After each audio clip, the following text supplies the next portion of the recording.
Sa napagandang papuring awit sa Panginoon. A lot of times in the Bible, kumikilos ang presensya ng Panginoon through music. May isang victory na sinabi ng Panginoon kay Jehoshaphat, Jehoshaphat, you have to do nothing. Just put the singers and musicians first. The battle of Jehoshaphat, mga kapatid. At ang ginawa ni Jehoshaphat, nauna yung mga singers, musicians, umawit sila sa Panginoon, and God, hindi na sila nakipaglaban, mga kapatid. Ang mga anghel ng Diyos ang nakipaglaban. Amen.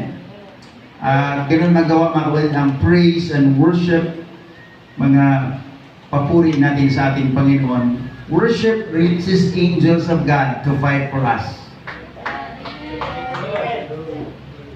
Ulitin ko, mga kapatid, ang ating pagpupuri, ang ating pagsamba, it will release the angels of God to go before us. Amen. At a lot of times, no, si Paul and Silas nung nakakulong sa Book of Acts, nakulong sila, mga kapatid. Of course, wala na silang magawa. Nagkakadena yung kanilang mga kamay, yung kanilang mga paa. Thanks be to God, dahil ang kanilang bibig hindi rin nilagyan ng duct tape. Wala pang duct tape noong unang panahon siguro. So, ang kanilang pwedeng gawin is umawit instead na mag-murmur. Bakit ba ito, Panginoon? Bakit? Ang ginawa nila, mga kapatid, nagpuri sa Panginoon. Ang sabi ng Bible, and at midnight, Paul and Silas sang praise and worship to the Lord. Umawit sila sa Panginoon, mga kapatid. Nagpuri sa Panginoon.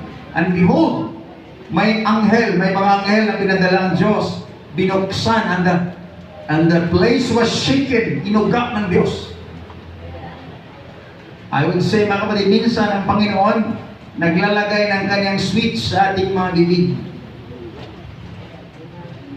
Dahil karoon ng lindol I would say na yung lindol sa panahon yan, ang switch nandun lang sa bibig ni Paul and Silas, naghintay na i-on nila, mga kapatid. That's what praise and worship does. Amen, amen. At nung nagpuri sila sa Panginoon, nauga, mga kapatid, yung building, and then natanggal yung kanilang tanikala, mga kapatid. At akala ng gwardiya na umalis na sila. At ang nangyari, mga kapatid, ay nandun lang sila. Yun ang dahilan kung yung Philippian jailer, yung warden, kung sa ating term ngayon, warden, jail guard, ay naligtas, mga kapatid, nag-response sa kaligtasan ng ating Panginoon. Salamat sa Panginoon.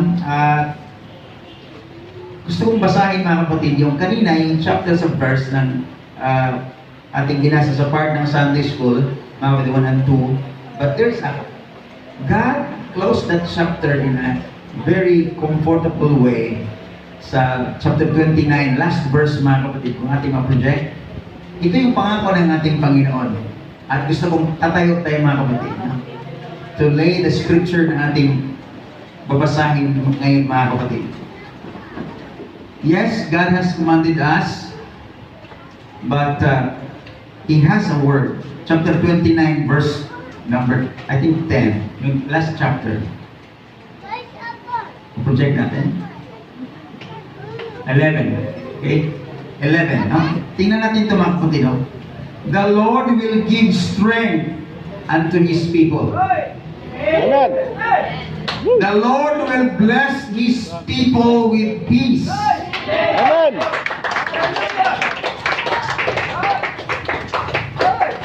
We are living in a troubled world. On every side, gera doon, mga kapatid, pandemya sa paligid, lahat ng klaseng turbulence nandiyan sa ating paligid. But the Word of God says so. The Lord will give strength unto His people. The Lord will bless His people with peace. I decree it, I declare it. It's the Word of God. Amen. Para sa atin yan. It's for His people. It's for you. It's for me. Ating angkinin yan, mga kapatid. And habang tayo nakatayo, mga kapatid, sa Joshua chapter 1 verse 6 to 8, laying that verse ating foundation, mga kapatid. Okay? So ang Panginoon nagbibigay ng lakas. Then sa Joshua 1:6, mga kapatid, ang sabi ng Panginoon, be strong and of a good courage. That means, yung kalakasan na ibigay ko sa iyo, gamitin mo yan. Ang strength galing sa Panginoon. God will bless His people with strength. And then He'll say, be strong and of good courage. For unto these people shalt thou divide for the inheritance of the land, which I swear unto their fathers to give them. Only be thou strong and be very courageous. Magpakalakas ka at magpakatapang. Courageous. That thou mayest observe to do according to all the law which Moses my servant commanded thee. Turn not from it to the right hand or to the left, that thou mayest prosper whithersoever thou goest. And the last verse natin babasahin. This book of the law shall not depart out of thy mouth, but thou shalt meditate therein day and night. Pansinin natin yung mga keyword, that it shall not depart out of their mouth.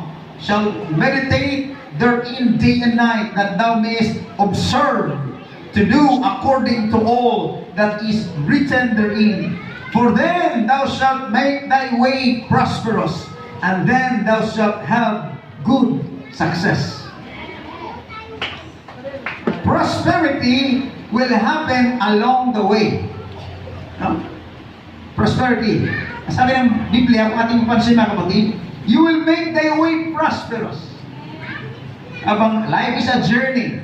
Ang buhay paglalakbay, mga kapatid, habang naglalakbay daw tayo, mga kapatid, ay andun yung prosperity. Do you believe? Amen. And then in the end, sabi ng Panginoon, and then you will have good success. Pinag-usapan namin kagabi, mga kapatid, success is subjective. Depende kung anong meaning, ano bang definition natin sa success. Iba-iba ang definition ng tao sa success. Yung iba magkaroon ng ganito, ganyan, and then successful ang kanilang inisip. But God designed for His people to prosper and then eventually to succeed, mga kapatid. But dalawa, mga kapatid, ang nirequire ng ating Panginoon. Be strong and courageous. Bitawan muna natin yung ating hawak, mga kapatid, no? On your right, sabihin natin strong, strength. Courage. Strength and courage. Yun ang nirequire ng ating Panginoon. Be strong and be very courageous upang magkaroon tayo ng prosperity and then success, mga kapatid. Thank you, Lord, for your word. Thank you, Lord, for your anointing. Thank you for the revelation. We thank you, Lord, today. Hallelujah. We give you praise. Salamat sa iyong gagawin, Panginoon. In Jesus' name. Amen, amen, amen. Pwede tayo makaupo, mga kapatid. God is a God who delights Himself in covenant, no? Gusto natin pag-ilan covenant. A covenant has two parts. Mayroong, para bang contract, no? Sa kontrata, mga kapatid, dalawang side, no? Halimbawa, kung mag-rent tayo ng building, dalawa, yung may-ari, and then yung mag-rent or lease ng building. So, mayroong dalawang side. God's word ay, it's a contract, it's a covenant, kaya tinatawag siyang testament. Mayroong side natin, mayroong side. That's why the Bible is full of if and then statement. If you delight yourself in the Lord, if my people which are called by my name shall humble themselves, then meron siyang conditions, mga kapatid. Sa Deuteronomy chapter 28, kung kayo ay makinig sa inyong Panginoon, and then gagawin ng Diyos ang kayo mga pagpapala. It's a covenant, mga kapatid. All throughout, nung tinawag ng Panginoon ang kanyang mga anak, mga kapatid, from Egypt, tinuro ko mga kapatid yung timeline, na banggit namin yung mga pangalan, yung mga edad nila mga kapatid, yung sa malino. Very exciting mga kapatid yung aming pag-aaral ngayon doon. Timeline. Nabanggit namin yung mga pinakamahabang edad. Tapos, isa-isa mga kapatid books. No. So, but kung ating tingnan mga kapatid, God has conditions. No? May mga condition na kailangan natin i-meet mga kapatid upang gawin ng Panginoon, upang ma-activate, if you please. Parang sa ating mga account, kailangan natin ng password, right? Password is the activation code. No? Ang salita ng Panginoon mayroong activation. May faith, mga kapatid, may pananampalataya, mayroong obedience sa salita ng ating Panginoon. Mayroong courage na nirequire ng ating Panginoon. This is it, mga kapatid, dahil kailangan ng lakas, kailangan ng tapang upang isagawa ang kalooban ng Diyos. Maraming mga tao nakakaalam sa kalooban ng Diyos at salita ng Diyos, pero kulang sa lakas, kulang sa tapang. Kaya hindi nila ginagawa, mga kapatid. Alam nila na mahalagang maglingkod sa Panginoon, pero sabi, saka na lang siguro. Meron silang mga condition din. Pag okay na siguro lahat, saka na ako maglingkod sa Panginoon. But they know, alam nila na mahalagang maglingkod sa Diyos. Pag tanongin mo, sinong gustong pumunta sa langit? Kahit yung lasing na pusuray-suray.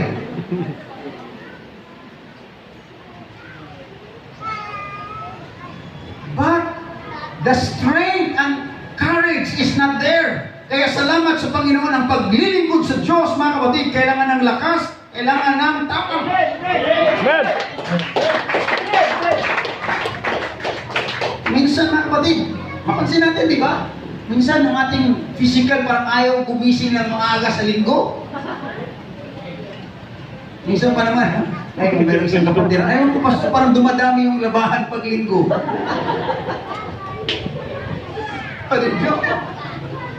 Parang sa tingin natin, dumadami. Parang marami tayong mga dapat gawin. Tusok kasi yung kaaway, mga kapatid. Minsan ipapakita niyo yung mga labahan, ipapakita niyo yung mga dapat tapusin. Lunis na bukas, kailangan tapusin mga dapat matapusin niyo. He's very deserved, wily ang kaaway, mga kapatid. Kaya, kung gusto talaga natin gawin ang kalooban ng ating Panginoon, we need the strength. We need the courage.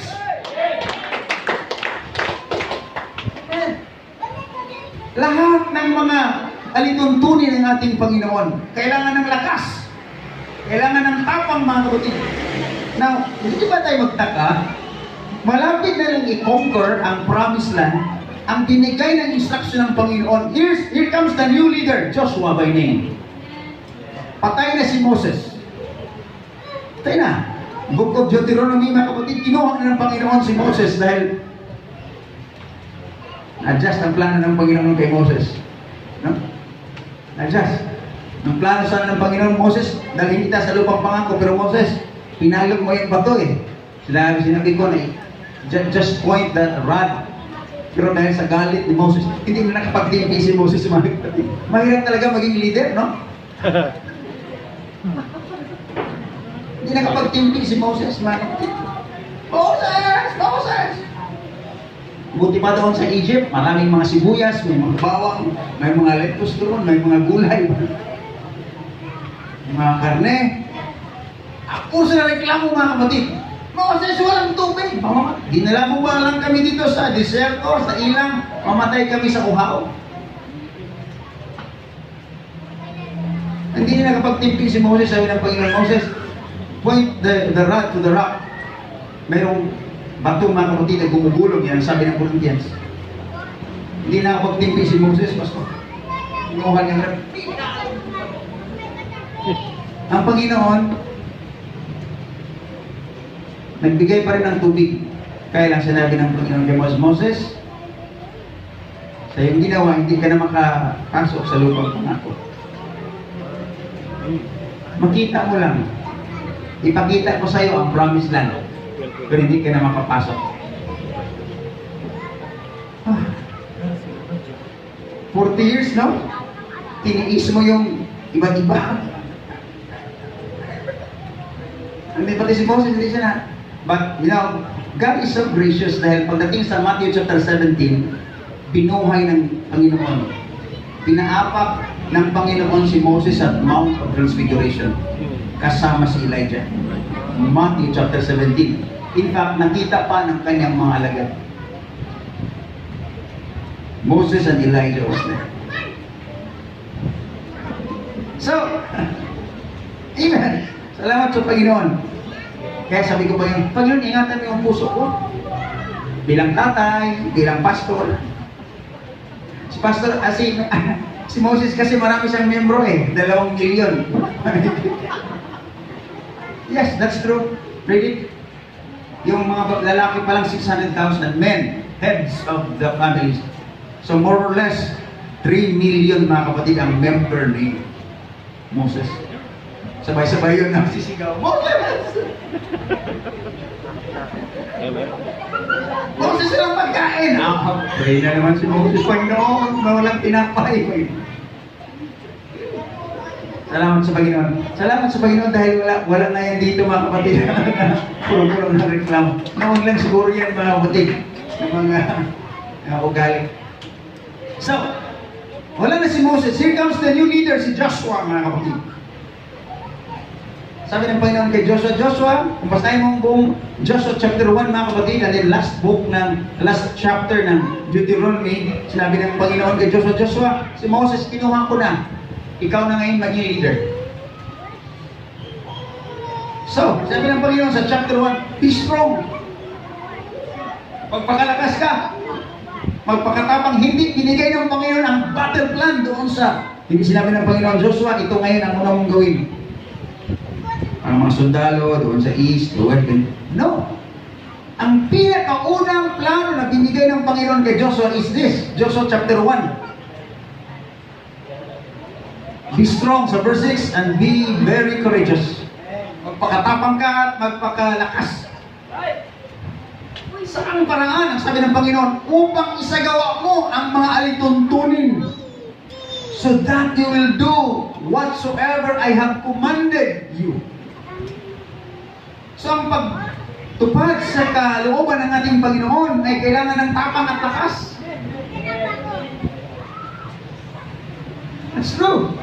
Dahil doon sa, tingnan nyo ha, doon sa ating mga trabaho, kung kasama natin yung iba-ibang mga kapatid, kailangan natin ng tapang at lakas upang tayuan, upang panindigan kung sino talaga tayo. Right?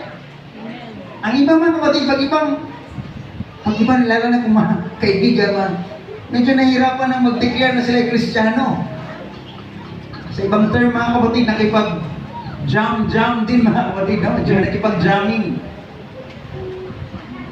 So to be a disciple and a follower of the Lord Jesus Christ, kailangan natin ng strength and courage.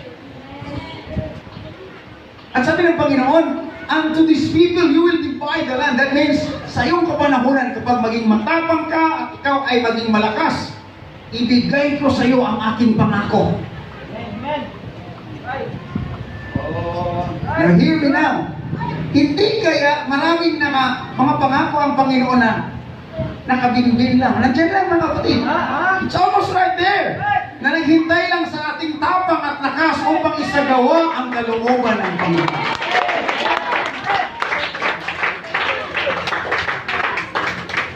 Kaya na sinabi ko mga kapatid na merong mga spiritual bombs or spiritual switches na nilagay ng Diyos when we praise and worship God.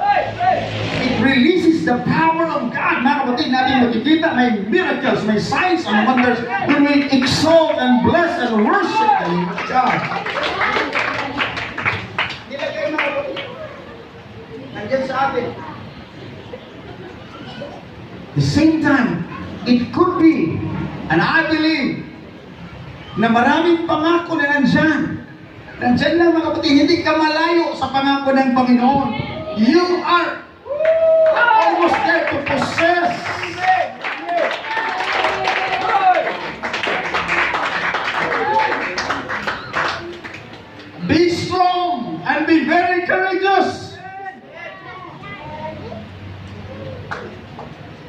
magpakalakas at magpakatapang upang isagawa kung ating pagpatuloy mga kapatid, so that you will do all the things that are written in this book. Sabi ng Panginoon, upang iyong isagawa ang mga bagay na nakasulat sa aklat na ito. Only be thou strong and be very courageous, that thou mayest observe to do according to all the law which Moses my servant commanded thee. And then, very specific ang Panginoon, turn not to the right nor to the left. Huwag kang lumiko sa kanan, huwag kang lumiko sa kaliwa.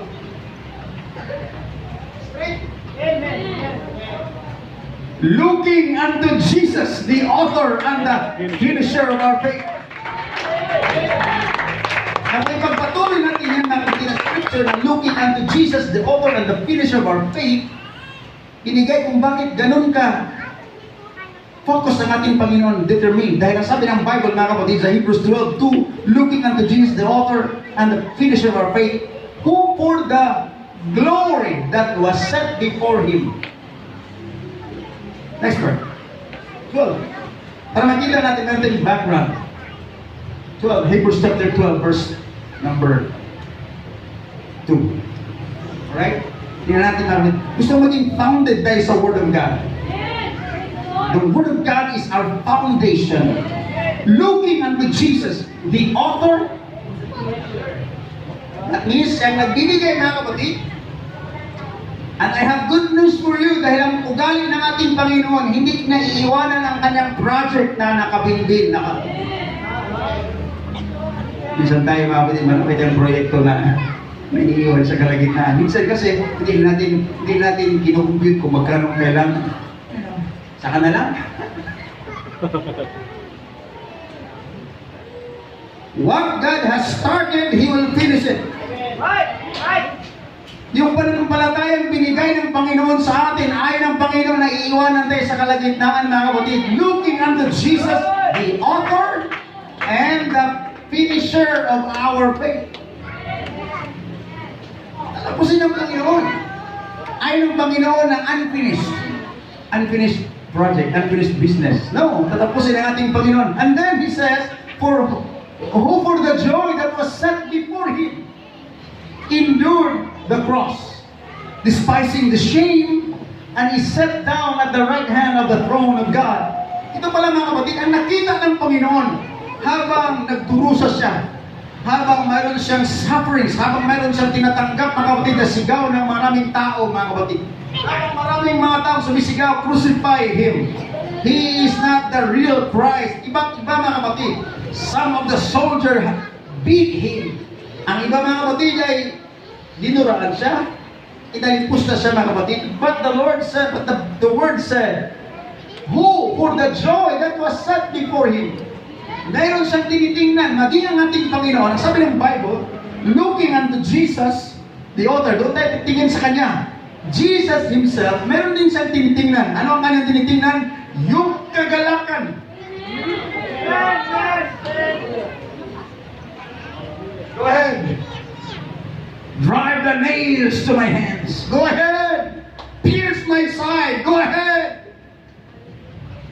Pero ang tinitingnan ng ating Panginoon, tayo yun mga the joy that was set before Him, yung kaligtasan, isang araw, tatawagin ko, yung ating mga pangalan namin, one day they will worship Me, they will know Me, I will reveal to them. Go ahead. Drive the nails. Go ahead. Pierce my side.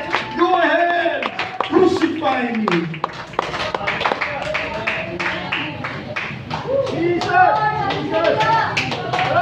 Go ahead, bury me. Go ahead.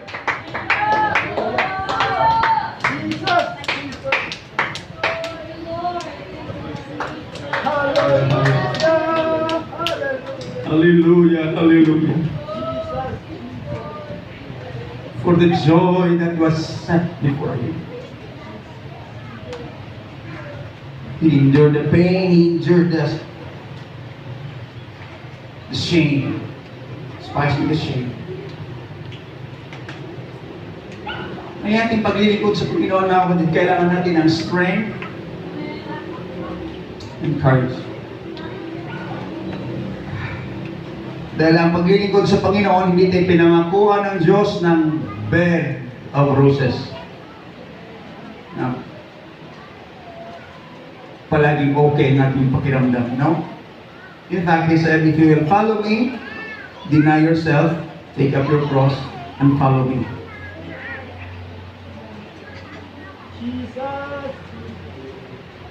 May mga panahon sa ating pang-araw-araw, mga kapatid,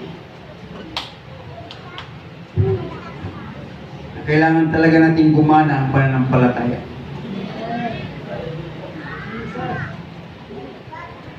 We walk by faith, not by sight.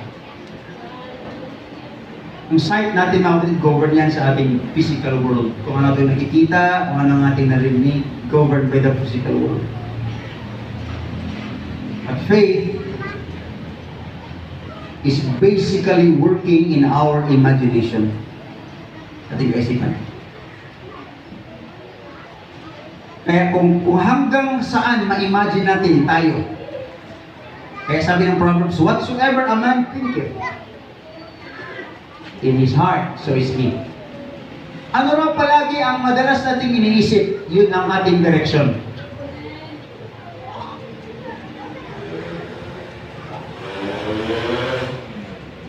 That is general principle, mga kapatid. Kung anong madalas natin nag-govern sa ating kaisipan, yun ang ating direksyon. Ganon kahalaga ang pagbabago palagi ng kaisipan. Based on the Word of God. That's why it needs strength and courage. Dahil may mga panahon na sa loob lang, mga kapatid, meron ng gera. Sa isip pa lang natin, kailangan ng strength and courage upang salungatin natin yung mga mali na kaisipan. Whatsoever a man thinketh in his heart, so is he. Doon ating direction, mga kapatid. Kailangan natin, Paul said, he is always reminding us. Sabi ni Paul, mga kapatid, let this mind be in you, which was also in Christ Jesus. Kailangan tayo magkaroon ng kaisipan sa ating Panginoon. Kailangan natin download, mga kapatid. No? I-update natin palagi. Ngayon, mayroon tayong mga OS, no? Kailangan natin i-update palagi. Kailangan natin yung mga gadget, mga kapatid, yung operating system. The same with the Spirit, mga kapatid, kailangan natin magpa-download palagi sa kalooban ng ating Panginoon God. Hallelujah. Ayaw ko, Panginoon, na magkaroon ng virus.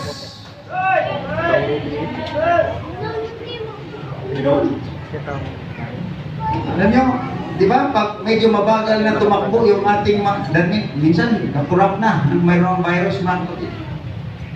The same way, mga kapatid, kung bakit mabagal ang paglago ng ilang naglilingkod sa Panginoon na virus.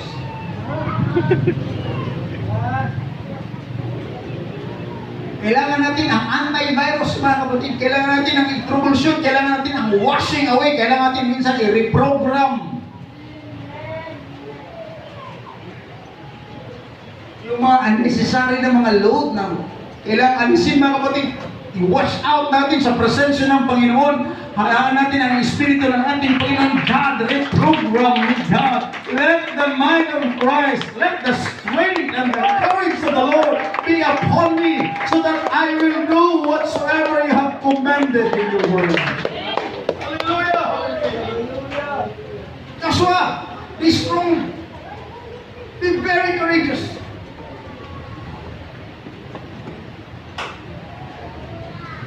I'm addressing firstly, mga kapatid, sa mga tatay at sa mga nanay, mga heads of the homes.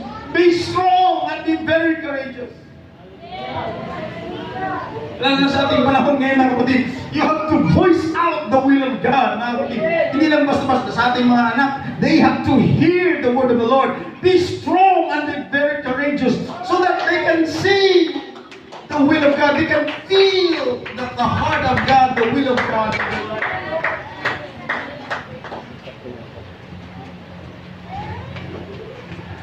You are Joshua's in your spheres, mga kapatid. Tinawag tayo ng Panginoon ng mga Joshua sa ating maliliit na mga nasasakupan, sa ating mga tahanan, mga kapatid.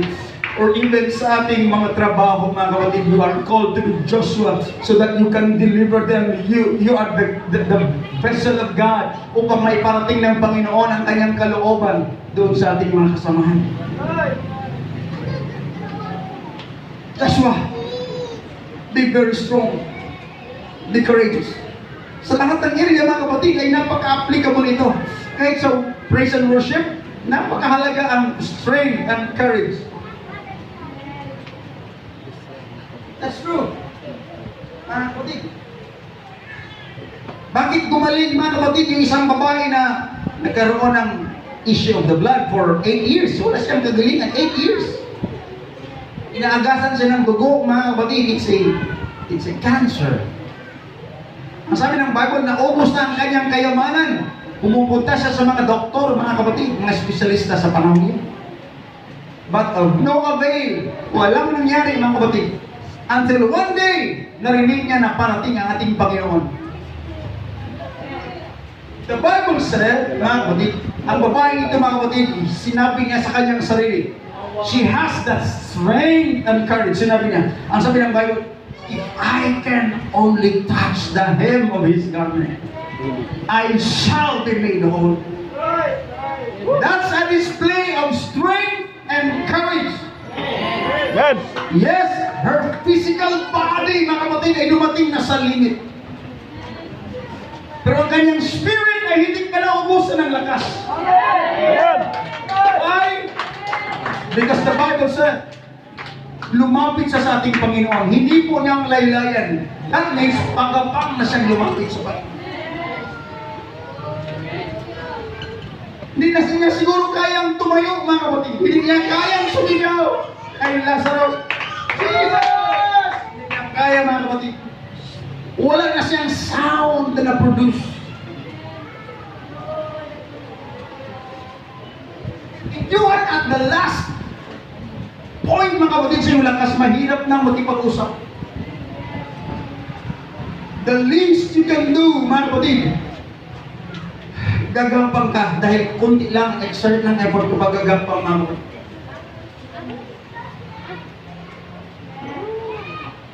You need strength upang tumayo, mga kapatid. Ang sabi ng Bible, gumapang siya. And then Jesus, habang naglalakad, mga kapatid, bigla siyang humito. He said, who touched me? Sinong humipo sa akin? Sabi ng kanyang mga alagad, Panginoon, maraming mga tao. It's just normal na masagi ka ng konti. Maraming mga tao nagpapaligid sa iyo, Panginoon. No! Merong kapangyarihan na lumabas mula sa akin. It was a very different touch. It was a touch of strength and courage. Amen. It's not a normal touch. Jesus! It's a touch from the desperate. It's a touch from the woman, helpless, mga kapatid. Wala nang ibang mapuntahan, hindi na siya makasigaw. Jesus! Jesus! Hindi siya makalakad, mga kapatid. Lahat ng resources, it's already depleted. Mahipo ko lang ang laylayan ng kanyang damit. Gagaling ako. That's the strength. That's the courage from deep within. And I would like to apply right here in the Spirit of the Lord. Merong sa ilan dito, mga kapatid, meron kayong struggle. But the moment you will decide within yourself, maitaas ko lang ang aking kamay sa Panginoon, purihin ko lang ang Panginoon, may mangyari sa akin sa mga sandali ito. If I can just worship God in spirit and in truth right now, if I can just touch the hem of His garment.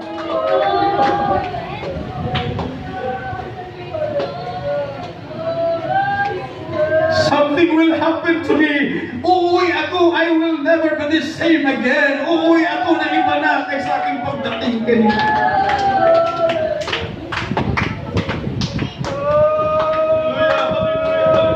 Pwede ba itaas man natin ating mga kamay ngayon na kapatid? I can feel the presence of God in this house. God's presence is moving right. You can feel it right now. That's it. Hallelujah. God's hand is right here. God is walking among us. God's presence is right here, right